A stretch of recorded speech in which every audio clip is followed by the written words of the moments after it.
Good afternoon, Muttonistas. Welcome to another Matchday vlog. I'm in Stevenson Square in the northern quarter of Manchester, and City, incredibly, are on a run of 4 consecutive home games in 10 days, of which this is the last. It's only coming 48 hours after that contentious and exhausting encounter against the Arsenal.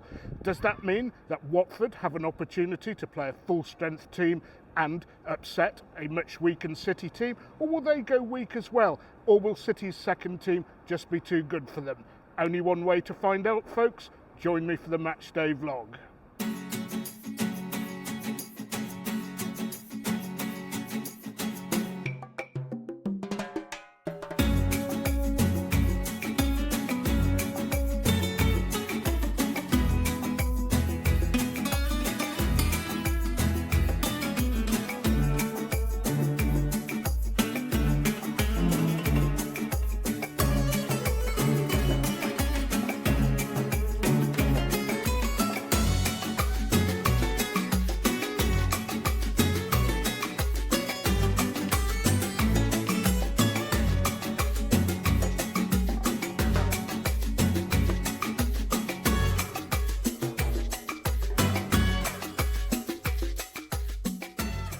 Well, the summer is definitely over, but it is a spring-like time in terms of food and drink possibilities for me. A couple of places I haven't really tried before. One where I'm going to bring you the food segment, the quarter-pack barbecue place, which I showed you briefly in the Brentford vlog, but I'm going to actually spend a bit more time here and have a full platter. And behind me, hopefully I'll have time for refreshments here or beverages afterwards. The Salmon of Knowledge, a great find. I went there on Sunday, promotional 3 quid pint of Guinness. I'm sure it'll be costing me more today, but it was a real creamer. So let's hope both places are on form, and of course City are on form.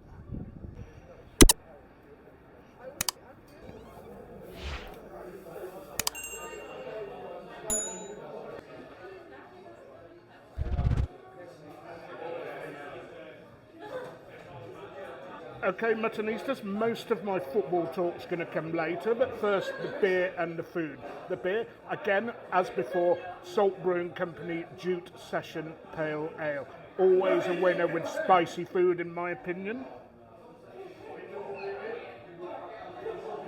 Yeah, and again, it's got a lot of flavours I like. I prefer more intense ones, or maybe a cask delivery, but for a keg pale ale, a session keg pale ale, this is a pretty good choice. And as I say, if you go for something spicy here, this would be my call. And before we get on to the Watford game, just a little bit more about the aftermath of the Arsenal game. And it is a bit disrespectful to Watford to be having to talk about that tonight, because the game is against them, of course. But first of all, Rodri's injury, an absolute disaster. Pep is really going to have to pull something out of the fire this season. He is the most influential player, the most important. I'm not saying Kovacic is bad or has been playing badly, but there's only one Rodri, isn't there? And I think this gives Arsenal the edge in the league, gives Liverpool a better shout as well. And how do we win the Champions League without our best player? When's De Bruyne back? Another question. Hopefully not too long for him, but it looks like the whole season we're going to have to play without Rodri. That will be a challenge. And then on to the refereeing issues, and Arsenal supporters have been crying foul all week, or all 2 days after that game, about Michael Oliver. Well, I have to remind you, Arsenal fans, that he let a lot of rough and tumble go. He allowed a quick free kick, which I don't think he should have done, which led to Arsenal's first goal. Was that a shot? Was it a cross? If it's a shot, it's a wonderful shot. But he hasn't said to anybody what it was. And, of course, in terms of the sending off, it was absolutely correct. Now, they point to Doku apparently kicking the ball and not being punished. Now, some people have said the ball was kicked to where the ref wanted it to be. I don't know. I didn't see it. I didn't remember it. When you're filming, you don't always catch up on these things. But if he did kick it away, yeah, he should have been booked. But Trossard most definitely should have been sent off. Michael Oliver allowed a ridiculous amount of time-wasting, feigning injuries, never booked the keeper, Raya, who was the biggest culprit. But of course, he did eventually book one Arsenal player, forgotten who it was. So I don't think you fans of Arsenal have much to complain about there. And then finally, complaints about the equalising goal from Johnny Stones coming in at 97 minutes and 14 seconds when 7 minutes of added time had been added. Well, folks, don't you think Arsenal were constantly wasting time? Were there not at least 14 seconds of added time on top of that? I actually think the game should have gone on for a couple more minutes, but I think Michael Oliver played it safe by blowing the whistle at 2-2. Anyway, different game today. The food's arrived. It looks awesome. Down to the table.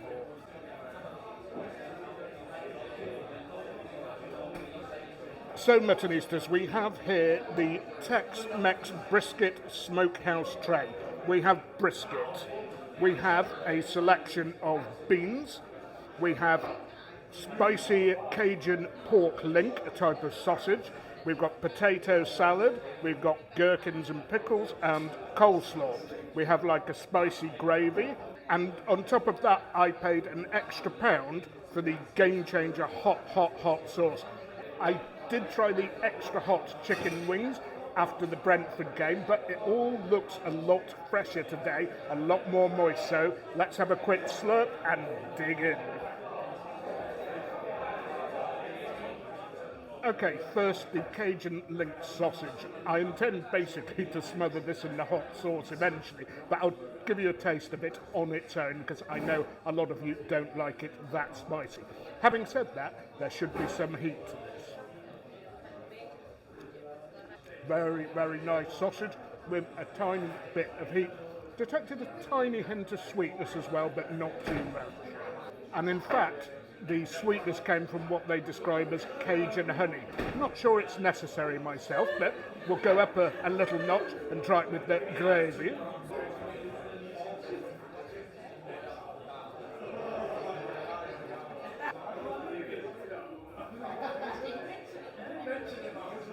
Yes, again, gives it a very nice ting, but I think I'm going to prefer the sausage with the very hot sauce more than anything else.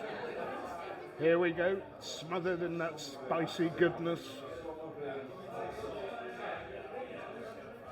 Oh yes, that is the money shot for me. That's the way I like it, really spicy. And I think this sort of food is designed to be spicy to a point. Yes, you can have it sweet, but spicy's better. Okay, what's possibly the main event of this platter, the beef brisket. That is lovely, that is lovely. And it's prepared in what they call a birria spice rub. It is quite spicy on its own. You probably don't need the hot sauce with it. And most importantly, it's moist, tender and juicy. They've really upped their game since Saturday. Maybe I just came at a bad time on a Saturday evening come afternoon. Okay, we all know what coleslaw and potato salad tastes like. I'll give them a brief preview for you, but the Pitmaster beans, and they appear to have been cooked in a barbecue sauce, a very nice accompaniment. Okay, so the coleslaw, the potato salad, about what you'd expect, standard stuff. But the main components of this tray, the link sausage, the brisket and the Pitmaster beans, all on top form. And I can declare that not only is this a great pre-match meal or snack, but I'm also match fit. Come on, City.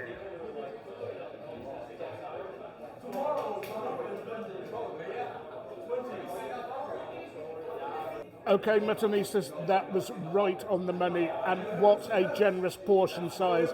That defeated me, and I'm a pretty good eater. Cost £29 in total, 22 quid for the platter, for the brisket platter, £6 and a bit for the pint, and £1 for the extra hot sauce. I would say this is all right for two people if you added some chips or a portion of chicken wings. Anyway, we must go on across the road for dessert, if you know what I mean. Right, Muttonistas, dessert, and I think you all knew that meant a pint of something, and it's going to be a pint of Guinness. I'm at the new Irish pub in the Northern Quarter, the Salmon of Knowledge. That phrase has a lot of history about it, but I'm not going to go into that now. Anyway, I hope the pint's as good as it was on Sunday, because I popped in here for a cheeky one after the Arsenal game, and wow, it was an absolute creamer. So let's go in and let's hope it's as good. I doubt I'll get that promotional £3 price again though.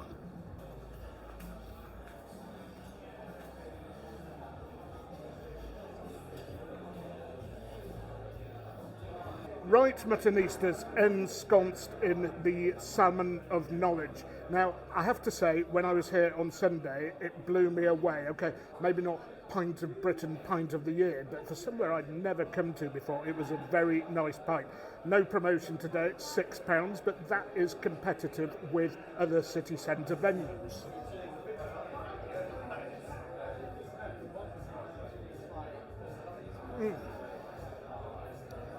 Well, it is an absolute creamer again. I have to say, this is one of the top venues for me in Manchester. I do hope they can keep up this level of quality. So, on to tonight's game. How do I see it going? Well, it depends a bit on how strong both managers go. Watford just came off a 4-1 hiding at Norwich at the weekend and have a big game against Sunderland. They've made a reasonable start to their championship campaign. I'm not sure they're going to risk tiring out their players at City to go for an unlikely win. I think Pep's going to name a much changed team. I expect people like Kyle Walker and Phil Foden, who haven't played much since coming back from the Euros in the summer, will get a game. Probably Matthias Nunes and maybe Jeremy Doku. There's a big game at Newcastle at the weekend, so I think he'll be holding a lot of players back, but I think the bench might be strong enough if we get into trouble. I think if Watford go full strength and we go a little bit too weak in terms of our academy players or our reserve players, then it might be a challenging game, but I'm thinking 3-0 City and a pretty easy run out. And unfortunately, these early round Carabao Cup games, as much as I personally love them, they don't actually attract big attendances. A pity really, you get a bit of a flat atmosphere, but we did against Inter as well, a cracking atmosphere against Arsenal. But before people have a go, oh, the Etihad, no atmosphere, the support City draws from is from quite a poor part of East Manchester. To get people to stump up the money for all these games in a row, including a season ticket, is a tough ask. Well, the team news is out, Muttonistas, and just before I get onto it, Shandon Stout by the Franciscan Well Brewery in Cork. Only ever had it once before, actually at their tap room. Slightly accentuated notes of chocolate, but it's still a delicious brew, really creamy. It is a bit more expensive at $7.30, but their home stout and Murphy's they do sell somewhat cheaper. But I like this one. And it really is not far off what I was getting at the brewery. Anyway, as I said, team news time. Ortega, as is normal, takes his place in goal for cup matches. And at the back, we've gone back to this two right-back formation, Lewis and Walker. Not quite sure about that one. But we have Braithwaite and Johnny Stones. I suspect Johnny Stones will be used for some experimental role, playing a lot in midfield. We also have O'Reilly playing as the holder, good experience for him. Matthias Nunes and James McAtee gets a start. He spent a lot of time out on loan, particularly at Sheffield United. The front three, quite strong. Doku, Grealish and Foden, and I guess Foden will play as a false nine. That is unless McAtee or somebody else is pushed further forward. Only player I really recognise in the Watford lineup is Ogbonna, who used to play for West Ham. He doesn't seem to have featured in their recent league game, and they seem to have a much changed side, so I think our second string will be far too good for that. Anyway, nearly time to go to the stadium, so come on City. And I announced confidently Braithwaite at the back. I didn't actually know who he was, and I've looked him up. I had to look him up. Caden Braithwaite, 16 years old. Pep Guardiola doesn't hand out starts to anybody. We must have an exciting prospect. Looking forward to seeing him and the rest of the boys in action.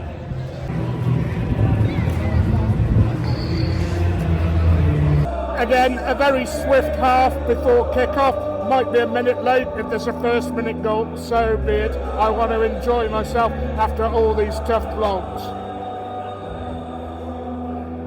And of course, City have dished out some thumpings to Watford before. I was here to see us stick 8 past them, and we've had a few more heavy wins. So it will be some feat by Watford if they're going to come away with a win here, or even a draw in extra time.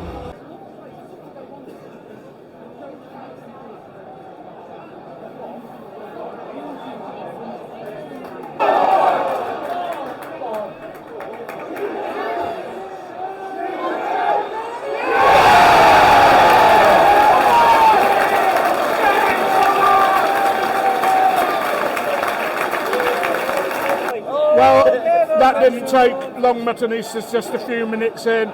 They didn't know what they were doing, Watford trying to play it out from the back. McAtee took the ball from the keeper before he could get it over to Jeremy Doku, who guided a lovely shot into the corner. 1-0 after 5 minutes. I think this is going to be a comfortable night.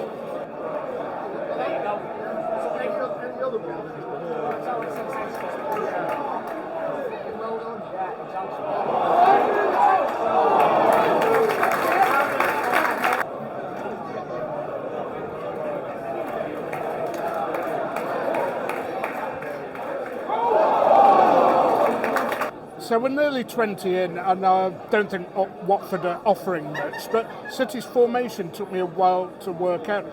Our man Braithwaite appears to be playing as the left back, so that makes sense because this 2 right back thing didn't work. And out of possession, I believe that Lewis is playing as the right back and Walker as a centre back. Last time we did that was at Southampton with disastrous results. Let's hope this works better. But in possession, we see Stones and Walker operating in the middle to bust the counter. Stones and Walker, good men to do that. And going forward, it seems like Foden and McAtee are changing as the false 9, as it were. So anyway, whatever happens, I'm pretty confident this is going to be a home win.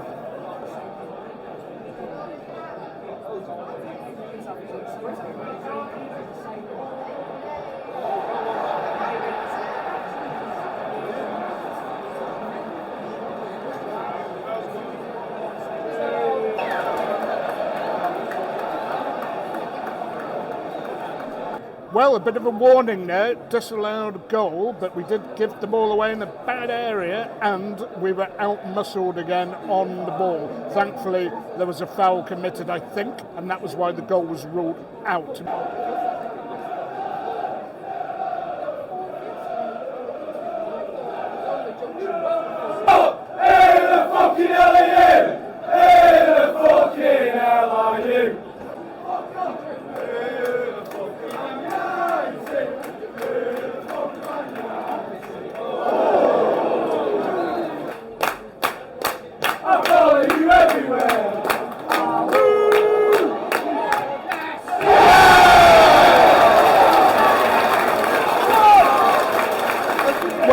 City slowly turned the screw. They weren't exactly peppering the goal with shots, but a nice move, some slick passing and interchange, and a really nice finish from Matheus Nunes. And the stadium announcer just said it's his first goal for City. I've seen him miss some sitters, but I didn't realise that was his first goal.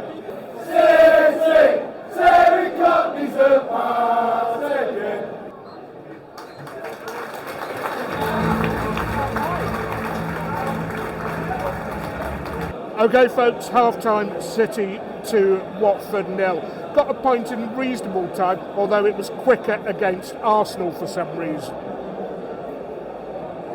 And it's good to see that the third tier was open today.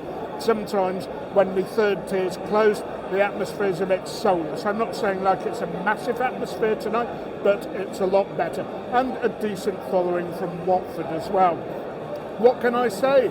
Though some good performances from some of the fringe players, and in fact it's more the established players, well mainly Jack Grealish, who's been taking it a bit easy tonight. I suspect he'll be on the team sheet for Newcastle and he's saving himself a little bit. Competent displays all round.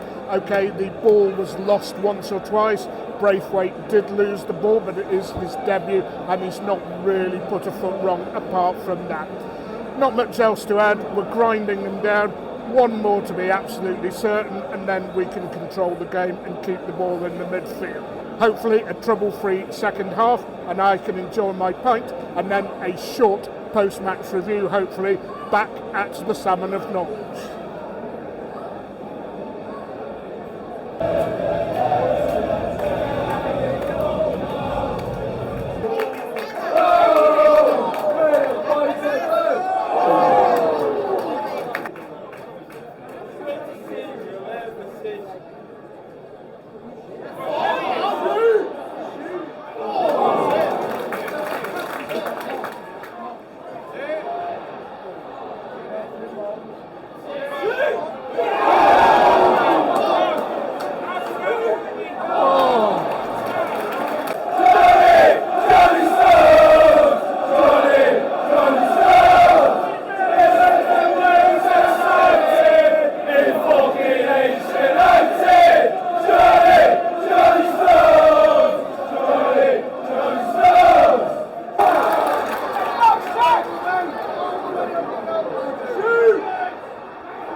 To go, and the game actually, you would have thought, since it's still 2-0, that the game might have petered out, but it hasn't. Watford have had some promising breakaways with no end product, and City have come very close to scoring a few times. Their goalkeeper's having a good game, and we've hit the woodwork.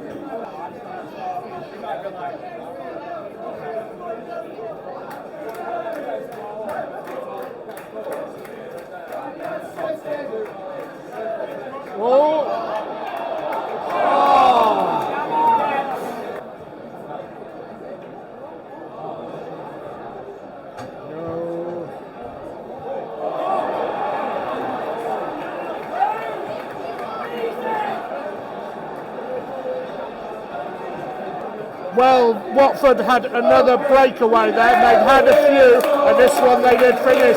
Very, very nice finish over the keeper into the far corner. Can't say he didn't deserve that, but I think we'll be okay with 5 minutes to go. And even if there is extra time, we are at home with a heavyweight bench.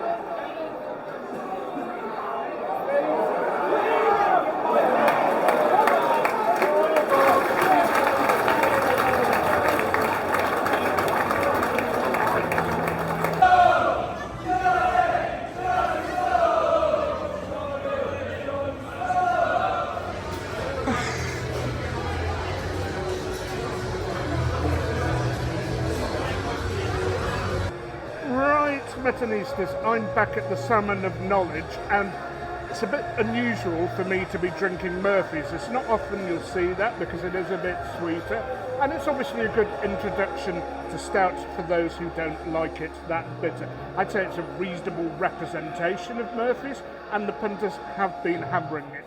Maybe just about call it a creamer, but not an absolute creamer. But I'm going to go back onto the Guinness, but not before I've tried their own Knowledge Stout. Anyway, on to the game after a quick slurp. And first of all, well played Watford. Well played Watford. They never gave in. Their fans were terrific, and they caused a bit of a scare at the end. Some vital defensive work had to be done after they scored. Well, in the first half, dispossessed Watford, the keeper, and slotted the ball over to Jeremy Doku to stick one in the corner. And then, of course, Nunes scored his first ever goal for City. Well, I didn't know that. And again, some slick passing and interplay between our players, which the Watford midfielders and defence couldn't quite cope with. And we had a few more situations like that, which unfortunately broke down. I'm going to keep this brief. In the second half, we had some good chances to make it 3-0, and you really do need to get that third to kill off a game. I've not often seen City surrender a 2-goal lead or a 1-goal lead with a few minutes to go, notably an Arsenal deflection in the Charity Shield, which doesn't matter that much, but that disaster away to Real Madrid. But here, well, Watford gave it a good go. I think we unnecessarily took our feet off the pedal towards the end, and we nearly paid for it. Okay, I'm not saying Watford had a clear chance to make it 2-2, but you never know, a deflection or something, and then an unnecessary period of extra time. So, what did we learn from that game? Not a lot, although maybe some of the players who were playing a little bit out of position, it's given Guardiola a clue as to how well they can perform. Obviously, more difficult opposition might put them under pressure, but we'd have a better lineup anyway. And hopefully all of those who are going to Newcastle are suitably refreshed. A good debut from Braithwaite, 16-year-old lad. He seemed to fall down in a heap at the end. I hope there's nothing too wrong there, but I don't think apart from that any injury concerns from the match. So I'm going to wrap it up here, Muttonistas, and I'm going to love you and leave you as always. I won't be at the Newcastle game away. I'm busy that weekend, but I will be in Bratislava, a city I haven't been to since 1985. And it goes without saying, I've never seen City or anybody else play football there. But until then, of course, please remember, keep liking, keep sharing, keep subscribing, and most of all, don't forget, you can't beat a bit of mutton.